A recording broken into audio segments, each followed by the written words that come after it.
Technology की दुनिया में इनकलाब बर्पा करने वाली कंपनी एप्पल की दास्तान का आगाज किसी शीशे के आलीशान दफ्तर या हाई टेक लेबोरेटरी से नहीं हुआ, बल्कि उसका जन्म लॉस ऑल्टोस कैलिफोर्निया के एक आम से मकान के गिराज में हुआ। 1976 का साल था जब दो नौजवान दोस्तों स्टीव जॉब्स और स्टीव वोजनियक ने अपनी बसीरत और तकनीकी महारत को यकजा करने का फैसला किया। स्टीव वोजनियक, जो एक गैर मामूली इंजीनियर थे, एक पर्सनल कंप्यूटर बनाने के ख्वाब को हकीकत का रूप देने में मसरूफ थे, जबकि स्टीव जॉब्स के पास वो कारोबारी जहानत थी जो इस इजाद को दुनिया के सामने पेश कर सकती थी। इन दोनों के साथ एक तीसरे साथी रोनाल्ड वेन भी शामिल थे, जिन्होंने कंपनी के इब्तदाई मुआहदे को तहरीर किया और पहले लोगों का खाका तैयार किया, लेकिन बदकिस्मती से वो कंपनी के मुस्तकबिल पर यकीन न रख सके और महज 12 दिन बाद अपना हिस्सा सिर्फ $800 में बेचकर अलग हो गए। 1 अप्रैल 1976 को बाज़ाब्ता तौर पर एप्पल कंप्यूटर कंपनी की बुनियाद रखी गई और यहीं से इस सफर का आगाज हुआ जिसने आने वाली दिहाइयों में दुनिया को बदल कर रख दिया। कंपनी की पहली प्रोडक्ट एप्पल आई थी, जो कि एक हैंडमेड सर्किट बोर्ड था और उसे किसी मॉनिटर या कीबोर्ड के बगैर फरोख्त किया गया था। स्टीव जॉब्स ने मकामी computer store the Byte Shop के मालिक को 50 यूनिट्स खरीदने पर राजी कर लिया, जिससे कंपनी को अपनी पहली बड़ी डील मिली। अगरचे ये कंप्यूटर आज के मेयारात के मुताबिक बहुत सादा था, लेकिन उसने दोनों बानियों को ये एतमाद दिया कि वो कुछ बड़ा कर सकते हैं। गैराज में दिन रात मेहनत करते हुए उन्होंने जो रकम कमाई उसे अगली इजाद यानी एप्पल 2 की तैयारी में लगा दिया। एप्पल 2 तकनीकी लिहाज से एक बहुत बड़ी छलांग थी, क्योंकि ये पहला ऐसा कंप्यूटर था जिसमें कलर ग्राफिक्स की सहूलत मौजूद थी और उसे आम सारिफीन के लिए डिजाइन किया गया था, न कि सिर्फ इंजीनियर्स के लिए। इस कंप्यूटर की कामयाबी ने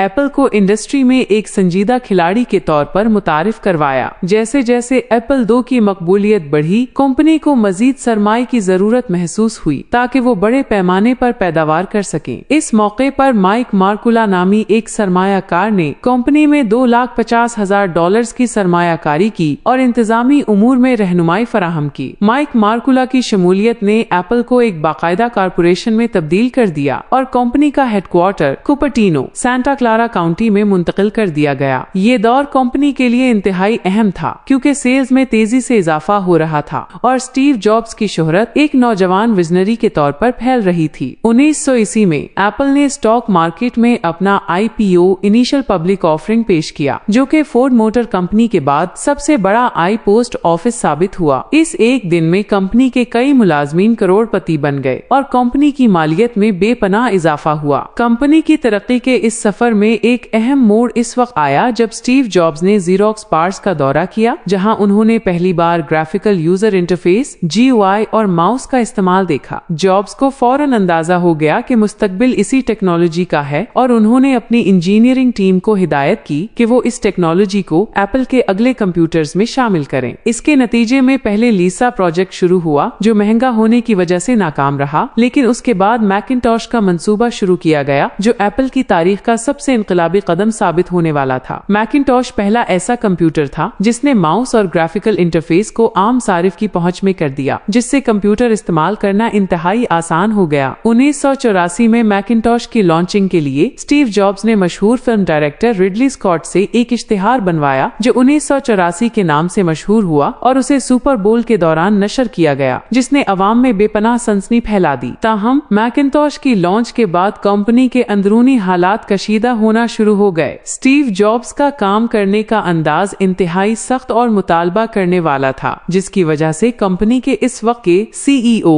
जॉन स्कली के साथ उनके इख्तिलाफात पैदा हो गए। जॉन स्कली को खुद जॉब्स ही पेप्सिको से एप्पल लाए थे, लेकिन दोनों के दरमियान स्ट्रेटेजिक मामलात पर शदीद टकराव हुआ। 1985 में बोर्ड ऑफ डायरेक्टर्स ने स्कली का साथ दिया और स्टीव जॉब्स को उनकी अपनी बनाई हुई कंपनी से बेदखल कर दिया गया। ये जॉब्स के लिए एक बड़ा धचका था, लेकिन उन्होंने हिम्मत नहीं हारी और एक नई कंपनी NeXT की बुनियाद रखी, जहां उन्होंने जदीद वर्क स्टेशंस और सॉफ्टवेयर बनाने पर तवज्जो मरकूज की। इसी दौरान उन्होंने जॉर्ज लूकस से एक ग्राफिक्स ग्रुप खरीदा, जो बाद में पिक्सार के नाम से दुनिया की मशहूर एनिमेशन स्टूडियो बन गया। स्टीव जॉब्स के जाने के बाद एप्पल ने कुछ सालों तक कामयाबी देखी, लेकिन 1990 की दहाई के वस्त तक कंपनी जवाल का शिकार होने लगी। माइक्रोसॉफ्ट का ऑपरेटिंग सिस्टम विंडोज सस्ता और हर जगह दस्तयाब होने की वजह से मार्केट पर छा गया था और एप्पल की की मसनूआत महंगी और जिद्दत से खाली होती जा रही थीं। कंपनी ने न्यूटन जैसे कुछ नए प्रोडक्ट्स ट्राई किए जो नाकाम रहे और एप्पल दिवालिया होने के करीब पहुंच गई। इस वक्त के सीईओ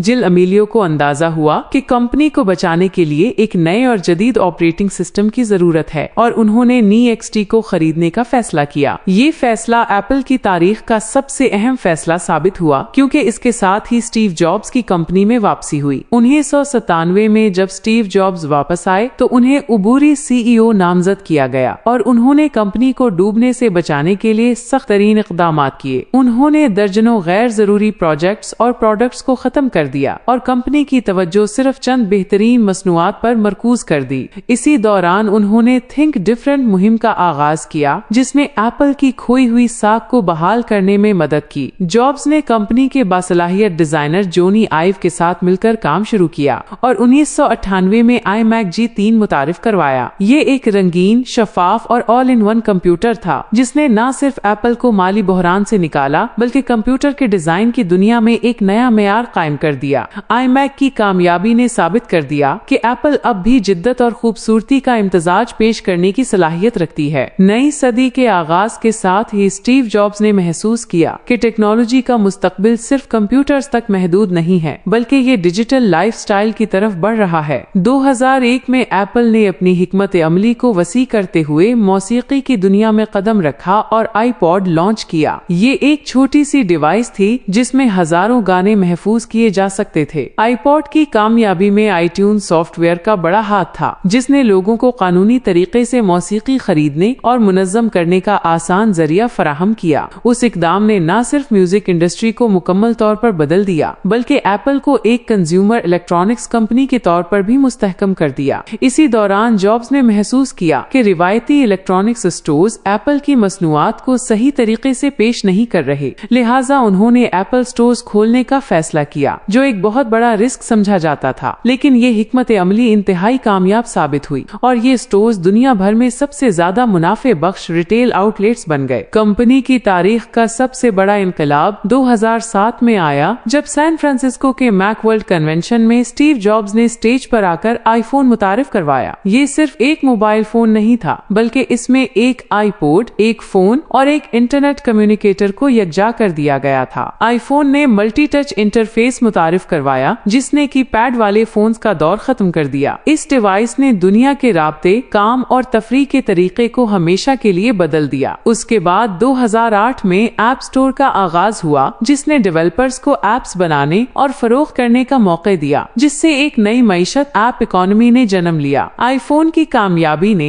एप्पल को दुनिया की अमीर तरीन और बाअसर तरीन कंपनियों की सफ में ला खड़ा किया। इस कामयाबी के तसलसल को बरकरार रखते हुए 2010 में एप्पल ने आईपैड पेश किया जिसने टैबलेट कंप्यूटर्स की एक नई मार्केट तख्लीक की। अगरचे नाक़दीन ने शुरू में उसे महज एक बड़ा आईफोन कहकर तनकीद का निशाना बनाया, लेकिन ये डिवाइस भी सार्फिन में बेहद मकबूल हुई और पर्सनल कंप्यूटिंग के तस्वर को मजीद तब्दील कर दिया। इन तमाम कामयाबियों के पीछे स्टीव जॉब्स की बसीरत कारफरमा थी, लेकिन उनकी सेहत तेजी से गिर रही थी। अगस्त 2011 में उन्होंने खराबी सेहत की बिना पर सीईओ के ओहदे से इस्ताफीज दे दिया और टिम कुक को अपना जानशीन नामजद किया। इसी साल अक्टूबर में स्टीव जॉब्स का इंतकाल हो गया जिससे पूरी दुनिया सुगवार हो गई और बहुत से लोगों को खदशा लाहिक हुआ कि उनके बगैर एप्पल अपनी जिद्दत खो देगा। टिम कुक के लिए ये एक बहुत बड़ा चैलेंज था कि वो एक ऐसे लेजेंड की जगह ले जिसे दुनिया का सबसे बड़ा टेक्नोलॉजी विजनरी माना जाता था। ताहम टिम कुक ने अपनी कायदाना सलाहियतों का लोहा मनवाया। जहां जॉब्स एक तख्लीकी जीनियस थे, वहीं कुक ऑपरेशंस और सप्लाई चेन के माहिर थे। उन्होंने कंपनी को मुस्तहकम किया और नई मार्केटों में वुसअत दी। टिम कुक के दौर में एप्पल ने अपनी मसनूआत के इकोसिस्टम को मजीद मजबूत किया। 2014 में एप्पल वॉच मुतारिफ करवाई गई जो जॉब्स के बाद कंपनी की पहली बिल्कुल नई प्रोडक्ट कैटेगरी थी। अगरचे इसका आगाज सुस्त था, लेकिन जल्द ही ये दुनिया की सबसे ज्यादा फरोख्त होने वाली घड़ी बन गई और सेहत और फिटनेस ट्रैकिंग के शोबे में इनकलाब बर्पा कर दिया। इस दौरान कंपनी ने वायरलेस ऑडियो की दुनिया में भी तहलका मचा दिया। 2016 में आईफोन से हेडफोन जैक खत्म करने का मुतनाज़े फैसला किया गया और इसके साथ ही एयरपॉड्स मुतारिफ करवाए गए। ये वायरलेस एयरबड्स न सिर्फ एक सकाफती अलामत बन गए बल्कि कंपनी के लिए आमदनी का एक बहुत बड़ा जरिया भी साबित साबित हुए। टिम कुक की क़यादत में एप्पल ने हार्डवेयर के साथ साथ सर्विसेज के शोबे पर भी भरपूर तवज्जो दी। Apple Music, iCloud, Apple TV जमा, एप्पल आर्केड और एप्पल पे जैसी सर्विसेज ने कंपनी को सिर्फ आईफोन की फरोख्त पर इन्हिसार करने के बजाय मुस्तकिल आमदनी का एक मजबूत जरिया फराहम किया। इस हिकमत अमली ने सरमायाकारों का एतमाद बढ़ाया और कंपनी की स्टॉक वैल्यू में बेपनाह इजाफा हुआ। टेक्नोलॉजी के मैदान में खुद कफालत हासिल करने के लिए एप्पल ने एक और बड़ा कदम उठाया और अपने कंप्यूटर्स के लिए इंटेल के प्रोसेसर्स पर इन्हिसार खत्म करने का फैसला किया। 2020 में कंपनी ने अपनी खुद की डिजाइन करदा M1 चिप मुतारिफ करवाई, जिसने कारकर्दगी और बैटरी लाइफ के मामले में हरीफों को पीछे छोड़ दिया। एप्पल सिलिकन की इस कामयाबी ने मैक कंप्यूटर्स की फरोख्त में नई जान डाल दी और हार्डवेयर और सॉफ्टवेयर के इंजमाम की एक बेहतरीन मिसाल पेश की। ये इकदाम इस बात का सबूत था कि कंपनी अब भी इंजीनियरिंग के शोबे में कायदाना सलाहियत रखती है। मालियाती तौर पर भी एप्पल ने नए रिकॉर्ड कायम किए। ये दुनिया की पहली पब्लिक कंपनी बनी जिसने $1 ट्रिलियन की मार्केट कैप हासिल की और फिर देखते ही देखते ये सफर $2 ट्रिलियन और $3 ट्रिलियन तक जा पहुंचा। ये आदादो शुमार न सिर्फ कंपनी की माली ताकत का मजहर हैं, बल्कि ये भी जाहिर करते हैं कि दुनिया भर के सार्फिन का इस ब्रांड पर कितना एतमाद है। टिम कुक के दौर में कंपनी ने समाजी और माहौलियाती जिम्मेदारियों पर भी बहुत जोर दिया। एप्पल ने अहद किया कि वो अपनी तमाम सप्लाई चेन को कार्बन न्यूट्रल बनाएगी और उसने प्राइवेसी को एक बुनियादी इंसानी हक करार देते हुए सार्फिन के डाटा के तहफ़्फ़ुज़ के लिए सख्त इक़दाम किए। कंपनी का हेडक्वार्टर, जिसे एप्पल पार्क कहा जाता है, बजाते खुद एक अजूबा है। कुपर्टिनो में वाक़ ये इमारत एक खलाई जहाज की मानंद दिखाई देती है और उसे स्टीव जॉब्स के आखिरी बड़े प्रोजेक्ट्स में से एक माना जाता है। ये जगह तख्लीकी सलाहियतों और जदीद तरीन टेक्नोलॉजी का मरकज है, जहाँ हजारों इंजीनियर्स और डिजाइनर्स मुस्तकबिल की मसनूआत पर काम कर रहे हैं। यहाँ का माहौल इस बात की अक्कासी करता है कि कंपनी अपने मुलाजमीन को बेहतरीन सहूलियात फराहम करने और फितरत के साथ हम आहंगी पैदा करने में यकीन रखती है। हाल ही में एप्पल ने कंप्यूटिंग के एक नए दौर यानी स्पेशल कंप्यूटिंग में कदम रखा है और एप्पल विजन प्रो मुतारिफ करवाया है। ये एक मिक्स्ड रियलिटी हेडसेट है जो डिजिटल दुनिया को हकीकी दुनिया के साथ मिला देता है। अगरचे ये टेक्नोलॉजी अभी अपने इब्तदाई मराहिल में है, लेकिन ये कंपनी के इस अज़्म को जाहिर करती है कि वो जिद्दत के सफर को रुकने नहीं देगी। इसके साथ साथ कंपनी आर्टिफिशियल इंटेलिजेंस और मशीन लर्निंग के शोबे में भी खामोशी से लेकिन तेजी से काम कर रही है ताकि अपनी तमाम डिवाइसेस को मजीद होशियार और कारआमद बना सके। आज एप्पल सिर्फ एक टेक्नोलॉजी कंपनी नहीं है, बल्कि ये एक सकाफती रुझान बन चुकी है। लॉस ऑल्टोस के एक छोटे से गैराज से शुरू होने वाला ये सफर आज दुनिया के हर कोने तक फैल चुका है। इस कंपनी ने न सिर्फ टेक्नोलॉजी को बदल दिया है, बल्कि हमारे मौसीकी सुनने, तस्वीरें लेने, बात करने और काम करने के अंदाज को भी नए माना दिए हैं। स्टीव जॉब्स का ख्वाब कि हम कायनात में एक डेंट डालना चाहते हैं, आज हकीकत बन चुका है। एप्पल की कामयाबी की ये कहानी हमें सिखाती है कि अगर जुनून, तख्लीकी सलाहियत और मेयार पर समझौता न करने का अज़्म हो तो नामुमकिन को भी मुमकिन बनाया जा सकता है। आज लाखों मुलाजिमीन और अरबों सारिफीन इस सफर का हिस्सा हैं और कंपनी की मुसलसल जिद्दत इस बात की जमानत है कि ये दास्तान अभी खत्म नहीं हुई, बल्कि मुस्तकबिल में मजीद नए अबवाब का इजाफा होना बाकी है। ऑनलाइन कुरान मजीद की मुस्तनद और मेयारी तालीम अब कहीं भी किसी भी वक्त असातिज़ा के साथ नाजरा, तजवीद और हिफ्ज़ की मुनज़्ज़म क्लासेस वालिदैन के लिए काबिल एतमाद, बच्चों के लिए आसान और मुअस्सिर निज़ाम तालीम। दाखिले और तफसीली रहनुमाई के लिए व्हाट्सएप पर राब्ता करें।